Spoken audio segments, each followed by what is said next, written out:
তো ৰাইজ নমস্কাৰ সকলোকে আশা কৰিছোঁ সকলোৱে ভালে আছে পিছে আজি ৰাতিপুৱাই উঠি কিবা এটা বেলেগহে জোচ পালোঁ বটলত থকা পানীখিনিৰ ৰং দেখি নিশ্চয় গম পাইছে হয় ঠিকেই ভাবিছে আজিৰ পৰা আকৌ মই এক্সাৰচাইজখিনি আৰম্ভ কৰিলোঁ জিম বাৰু যোৱা নহয় কিন্তু খোৱা লোৱা কৰি কলেজ যাব লাগিব পিছে এই ভিডিঅ'টোত দেখা পোৱা সেই ইম্পষ্টাৰজন দেৱজিৎ বোপাই নিজৰ ভাগৰ ৰুটিকেইখন ধুনীয়াকৈ দুজনে মিলি খালোঁ আৰু চিধাই ওলাই গ'লোঁ কলেজলৈ বুলি পিছে অহাৰ পিছত যে দিনটো ইমান বেয়া হ'ব মই ভবাই নাছিলোঁ এই ৰ'ব ইমান জল্দি শুনিব দৰকাৰ নাই ভিডিঅ'টো শেষলৈ চাব তেতিয়াহে গম পাব ইণ্টাৰেষ্টিং বস্তুটো হৈছিল নো কি স্কুটিত আমাক মাজে মাজে তিনিজন দেখা পায় কিন্তু ভুল ভ্ৰান্তি নধৰিব অকণমান ঠাই যে সিহঁতে মোক ধুনীয়াকৈ আগুৱাই থৈ আহে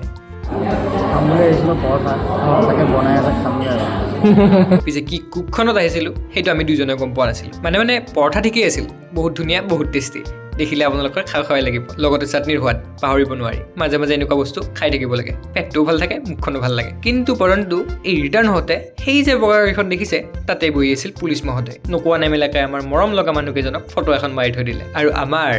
ফাইন কাটিল উপায় নাই ৰাইজ উপায় নাই লগ পাই আছোঁ আপোনালোকৰ অন্য ধৰণৰ ভাল ভিডিঅ' হ'ব চাগে লগ পাই আছোঁ দিয়ক